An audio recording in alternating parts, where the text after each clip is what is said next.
Welcome again. This is the Inspired Again KE, and today our theme will be matters disabilities.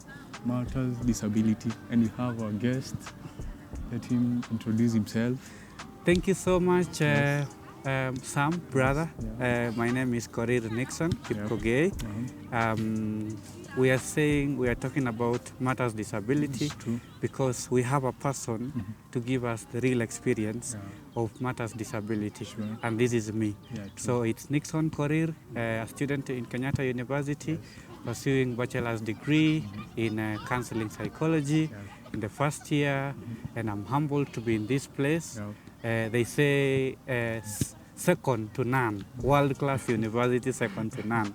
I don't know whether that is true. That's going to be confirmed by other people, not us.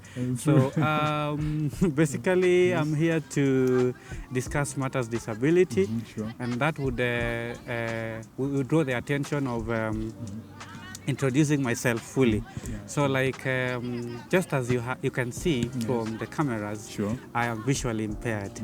A visually impaired person is a person who doesn't have sight. Though when we talk about visual impairment, they are categorized into different categories. Because for example, we have those who are totally blind, so it means they cannot see completely. Sure. Even if anything is in front of them, like light, like an image, like the wall, they cannot sense because they have, they are totally blind. Yeah, sure. So those ones will primarily use an assistive device called the white cane, like the one here, The one here, sure. to be able to navigate and know You said it's called the white? the environment, It's called around the them. white? The white cane. No, the white cane. The white cane. Yeah. So they use this to navigate the environment, those who are totally blind. Yeah, for those others, there is another category of persons with visual impairment. They are called the low vision. So the low vision are those guys with sight. They have some sight, but then they use other equipment to be able to adjust their lenses, their eye lenses. So for them, they will be able to use the lenses, the lensed glasses, the glasses to be able to read. So them, they read purely, printed material. They don't have problems with reading, but now they use different ways of reading. Like for instance, if you go to Kenyatta University Library, and especially the special needs wing, you'll realize there are CCTV machines, not the CCTVs, the cameras that are used to detect or rather to patrol security. There's a CCTVs that zoom the reading material for them to be able to read. So those ones are called low vision. They use different equipment. Low vision. There are those who are called image perceptions. Image perception. Yeah, they are able to perceive an image. So if an image is in front of them, they can be able to differentiate between day and light. So they can be able to differentiate that now it's darkness because they can't see any light in front of them. They see darkness. So it's maybe one of their eyes that can be able to detect some light. Yeah. So those ones are called the image perceptions. Then we have others who are called partially blind. So for those who are partially blind, yes, they can see. That's the third category. Yeah, the fourth category, sorry. They can see, but they can see from a distance, at least from a near distance, as in you need to bring things more closer to them for them to be able to see. So those ones, they can't read any material because they will strain so much to read, but they can identify the road, they can walk from a place to another. So they are partially blind. So those are the four categories of persons with visual impairment. So initially, they used to be called the blind, but then we realized that blind is a general word referring to one category. So it was now called those with visually impairment. With the four good categories. Yeah, four good categories of those with visual impairment. Yeah. Then Korean, at least you wanted to understand your maybe family, the background, home background. Thank you. Thank you. So I come from Nandi County. Yeah, that is the source of champions. I was born in Nandi County, a place called Kapsabet. Yeah, it's in Nandi Central District, Kapsabet. Talk of the athletes. So it's called the source of champions because of the athletes. Of course, they come from there.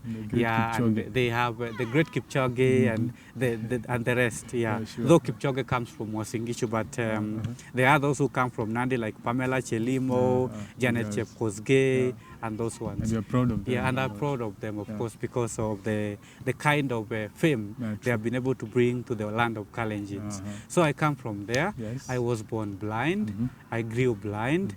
And so I've accepted myself as a blind person. Yeah, because I can do things like any other person. Sure. Yeah, it's only that with third-party assistance of either people, applications in our phones, applications in our computers, those ones that can do things as in to help us to go through or rather to be able to navigate various aspects in our education, in our life.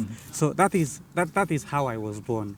And maybe I can briefly say that as I developed or as I grew as a blind person, my parents were curious to understand about how I was born blind. And so that's when now they decided now that they would be taking me to hospitals. When you're very young. Yeah, and when I was very young, so that they can also confirm that is it true that I'm really blind? Because they were asking themselves that how is it, is this person blind, or how is this child blind? So they had to refer me to hospitals like Kijabe, all these hospitals that would treat eyes like Sabatia, all the other hospitals that you've heard that they are doing a lot with issues of eye treatment. It's called the ophthalmology. Yeah, the treatment of the eyes. So when they took me there, the doctors really, the ophthalmologists confirmed to them that it is really true that I was blind, that I was not able to see. But then they were able to detect some possibility or the capacity of me to be able to see light. But then that was not to be, there was no operation to be done to rescue my sight. So they had to accept that I was blind. That is now when they started now thinking of me going to school. Yeah, though I was a bit late to go to school because of course they were asking themselves which school to take this blind person. Now that this person is blind, which school can we take him? So then a person who then was a teacher at the school for the deaf, his name is Peter Kipkoech Sang, decided then to approach my parents with information regarding a school that he had been told about. So then he told them that the best way to do is to take this guy for assessment. He undergoes assessment so that he can be placed to a better school, so that he can continue with his education like any other. So then they took me to assessment at the Kapsabet School for the Deaf Assessment Center. Then I was assessed by a person called Teacher Kemboy, and that was in 2003.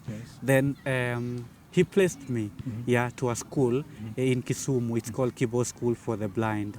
Then my parents came, prepared me, and in 2005 we reported to that school with an accompaniment of that brother of mine called Peter Kipkoech Sang, who I was about 9-10 years because I was late.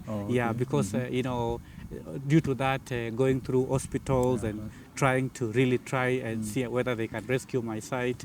Yes, I was 9 or 10 years there over there. So then I went to class nursery, and something amazing about me, Sam, is that I did not repeat any single class.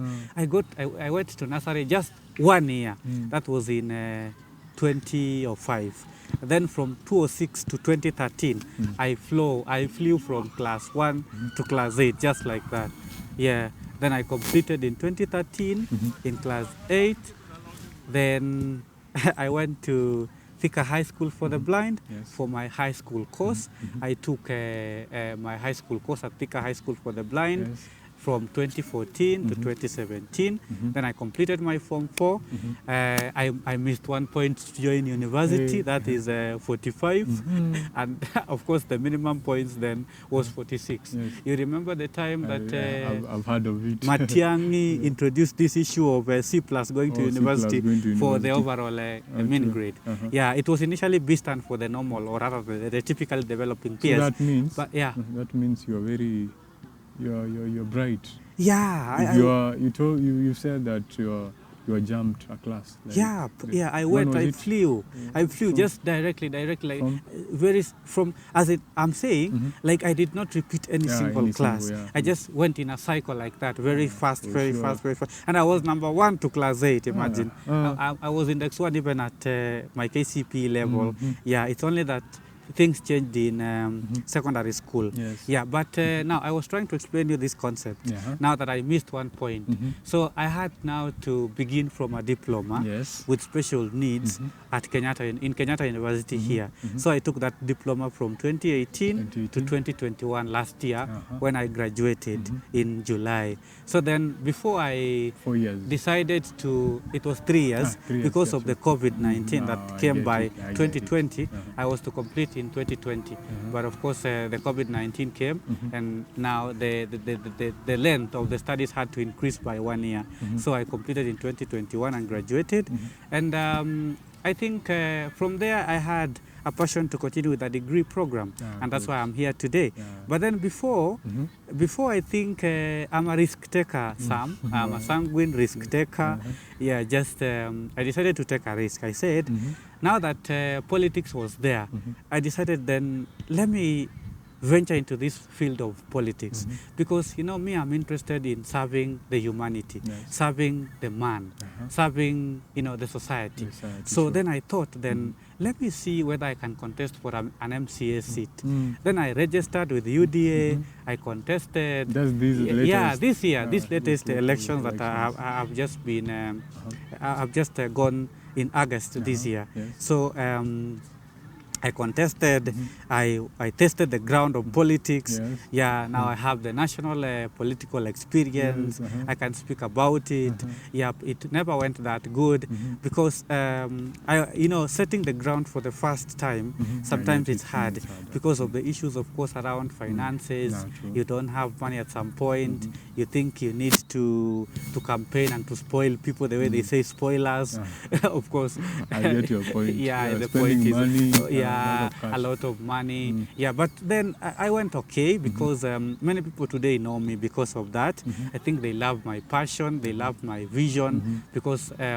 But then I decided to concede defeat. When things did not go the direction I wanted them to go, I then decided to concede defeat and came back to the drawing board and thought of now coming back to school and continue with my degree program. So that's when now I enrolled for counseling psychology. Yes. And I just would want to say that I did counseling. Yes. I've just decided to do counseling because I have a passion, brother. Yeah, You true. realize there are children with disability outside here.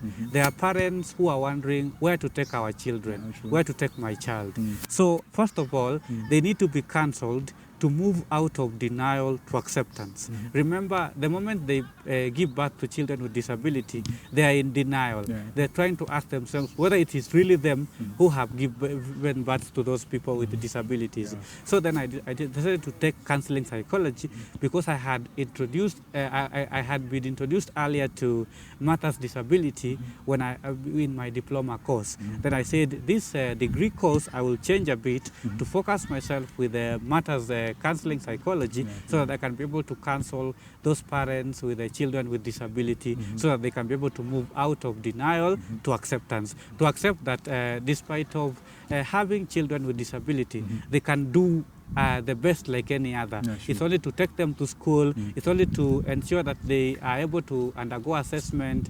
They understand that these are our children and they can do things like any other in various aspects. It's just they are able differently. They have an impairment, but that impairment is not barring or it's not a barrier or an impediment to them being successful And in life. you know, korir, Yep. that's a challenge. Yes. For those people, you see your level of education. Yeah. You are now in the university level. Yeah. And yet you've done a diploma here still in this Yeah. university. Yeah. Yeah. You see, there are those people who are able to see, Yeah. but they Yeah. haven't tried even education. Yeah, it's true. Yeah, you see, these issues, Sam, Yes. is sending yourself, as they normally say, kujituma. Kujituma. Yeah, as in sending yourself. You know, as for me, I think I would give a very live experience.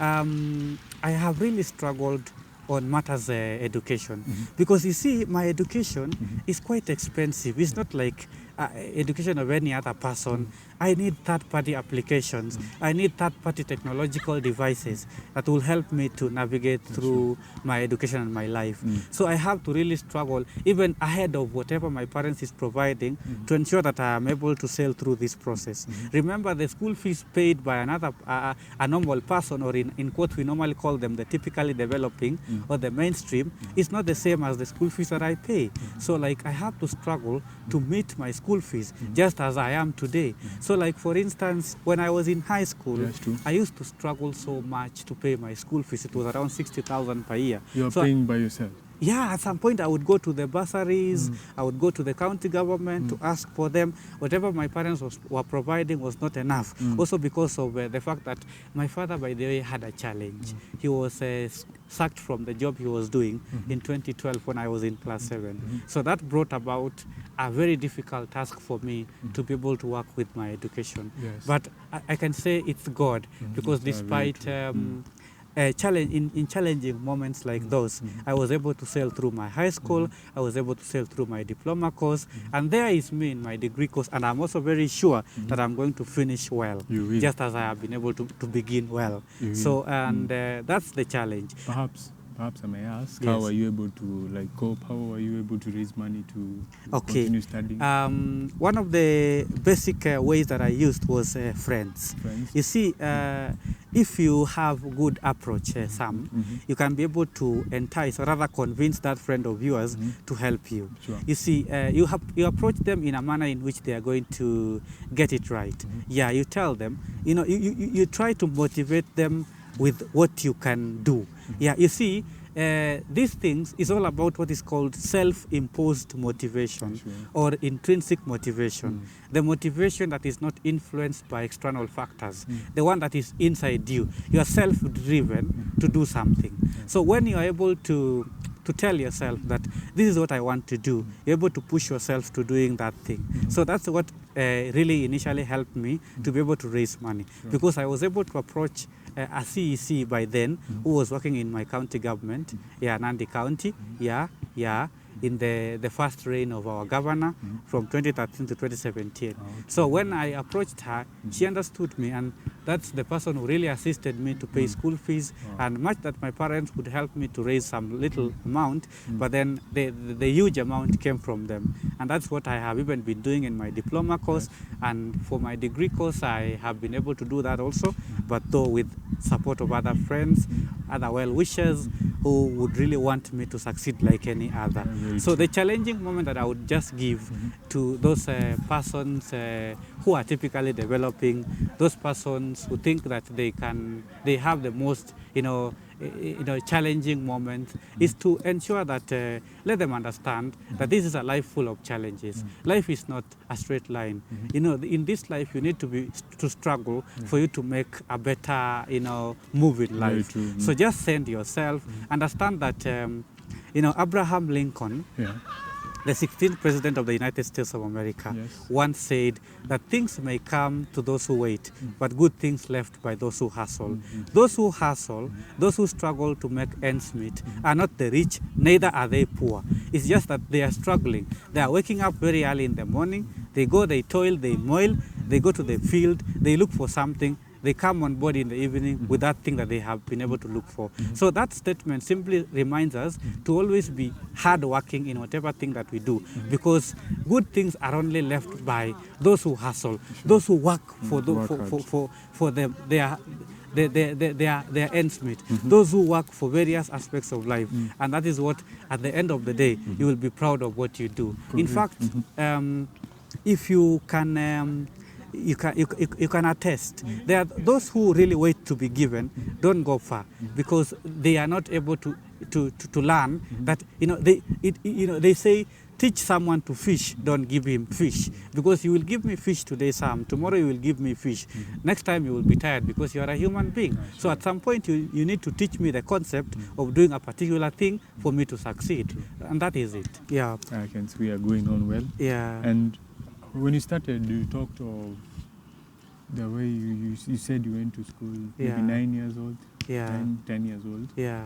So all that time, the beginning time is like your parents wanted to know what was happening about your life. Yeah. And now you personally, like what made you go on? I think this is what I told God, Sam. Let me not suffer two things: lack of education, then a disability is on board. As I have told you initially, you're supposed to work yourself out. You know, I'm this person who wants to do things independent. You know, I want to achieve that self-independence. Sure. So with that, as in, I gave myself a self-driven mechanism where I said, let me not suffer lack of education, then suffer lack of sight. Then I told God, please help me. And that is what God has done to me. And I want to say He is great to my life because He has helped me to understand that it's my life. I'm supposed to mold my life. I'm not going to be assisted the whole of my life. At some point, I might need someone to assist me. I might need myself to assist myself. Or I might need myself to be able to cope up with life. Because not everybody will help you every single time. So that's why I kept going. And that's why I keep going today. At some point, I'm a risk taker. Sometimes I take risks. Though they don't help me positively, but they also give me an experience that I need to work more extra harder to be able to achieve in life. At the same time, Sam, even as I sit so this evening, I help so many other people outside here, even those who are not blind, those who have no disability challenges like myself. Because someone would call me, Sam, today and tell me, help me to write a CV in Nixon. How can I go about that? I can record a voice note in my WhatsApp and tell them about how to go about that. It's because I have taken some trainings on how to on matters employability with something like with some organization like Yusudi Social Enterprise. Right now I'm doing a training with Light for the World and Shule on employability skills and training. Education. So like I'm trying to ensure that I get these things right so that it's not because of me. You see, Sam, you need to be considered as a correct society thinker. So for you to be a correct society thinker, you need to understand in mind that it is a social responsibility to give back to the society. So whatever it is, the knowledge that you have, you're supposed to impact to that society, that knowledge to yourself and to the society. And that is, by the way, one of the definitions of education. Education is defined as using the acquired values, knowledge and attitudes to increase to yourself and to the society. So after going through an education system, you need to give back to the society. And that's the reality. And that's me, and that's what I have been doing, and I'll continue doing that to give back to the society and expecting nothing in return at some point, because you need to help, you need to work voluntarily. Yeah, bro. Thank you for that. Now, as we finish up this first episode, Korir, what I would like you to give a challenge to people who are able to see, and also what you may want to be addressed, maybe for the respect or the people with disabilities. Thank you. The challenge I give to those who cannot see and all those with the other disabilities and those without is that life is not a straight line. Life is a process. Life is something that you cannot wake up today and want to settle. Be very systematic. Be very consistent in what you are doing. Don't give up easily. You see, there is what is called, they say hope is always beyond grief. The challenge I want to give is from a story. 3 years ago, Sam, there is a story that was featured in Citizen TV early this year about a story that happened 3 years ago on Dusit, one of the restaurants in this Great Nairobi. So this attack that was done by attackers and killed 6 people. So amongst these 6 people, there is this person called Dennis Mwaniki. So this family of a guy called Dennis Mwaniki, who was a journalist, their person died, or Dennis Mwaniki died. So 3 years after, this is this year now, 2022, they featured a story in Citizen TV, on Citizen TV, about how they were able to remember their son who had died. And whatever they wanted to demonstrate is that hope is always beyond grief. That at some point you are crying, you have lost your loved one, but you need to understand that at some point you need to understand that hope is always beyond grief. So the mother had to write a book to encourage the society, to encourage others that you might be in the most challenging moment of life, but you need to understand that hope is always beyond grief. Nothing exceeds hope. You need to keep hope alive. You are wondering how to go about your relationship. You're wondering how to go about life. Don't worry. Keep hope alive.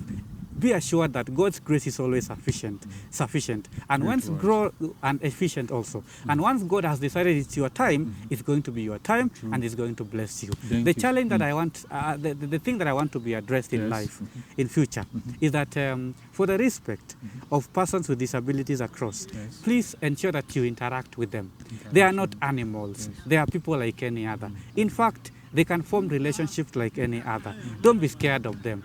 Want to listen from them, want to talk to them, because they can even provide you with content in your education, because they can help you to master whatever it is that you have not understood. So please come close to us, help us. We shall also assist you the best we can do, and let's interact, and we are going to make our lives better. Thank you. Those are great words from Mr. Korir. Let's respect the people with disabilities. And actually, it's not a problem to them. They just live normal lives. Let's show them love.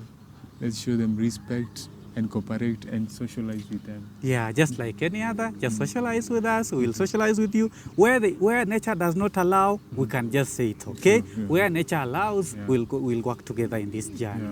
Thank you so much, Sam, for this YouTube channel. Thank you, and I hope it's going to inspire everyone. And thank you for hosting me, brother. We shall continue hosting more episodes. Greet you. Thank you. Thank you. Have it nice. So the theme was Matters Disability. Though we shall exhaust on the technological bit in the next episode. Episode 2. Yeah, in episode 2 we shall exhaust on technology and how we operate technologically, so that you can also be brought on board on how we do these matters. Thank you so much. They need also to see that you have. We can see practically this one we were just introducing and just understanding how disability is all about and how we are able to do things normally and how we want us to socialize with others just like any other and to be able to enjoy life. Thank you so much. Matters disability. Thank you. In our next episode, we are going to speak matters disability and especially on technology, because there are some things that I did mention in the previous episode or in this episode that are touching technology. And we are going to really explore on how we can navigate through education in the field of technology, where we will be having the realia, as in the real life experience, where we are going to use the use of a laptop with a screen reader, a mobile phone to demonstrate how we can read texts, type texts, try to send texts, try to send WhatsApp documents, try to interpret photos, try to use the laptop to navigate the internet, try to access emails, reading those emails, replying those emails, and everything that is touching technology. So in the meantime, let me leave the viewers with this saying that a South African president, Nelson Mandela, once pointed out that when you speak in English, you speak to the people, but when you speak in the language the people can understand and decode and interpret, you speak to their hearts. Let's get interested with the hearts of the people and not the people themselves. Thank you, and until next episode, up in next time. Yeah, thank you so much. Thank you, bro. Had a great time with you. Thank you. And you know you're very bright. Thank you, bro. I'm not taking it for granted. I appreciate. I'm most obliged. Thank you so much. So we'll meet in the next second episode here at the Inspired Again KE. We're so proud, thanks to our cameraman, and we ask and we pray that you may subscribe to our channel, the Inspired Again KE, for more and more details. Matters disability, that was our theme. Stay blessed. Thank you so much.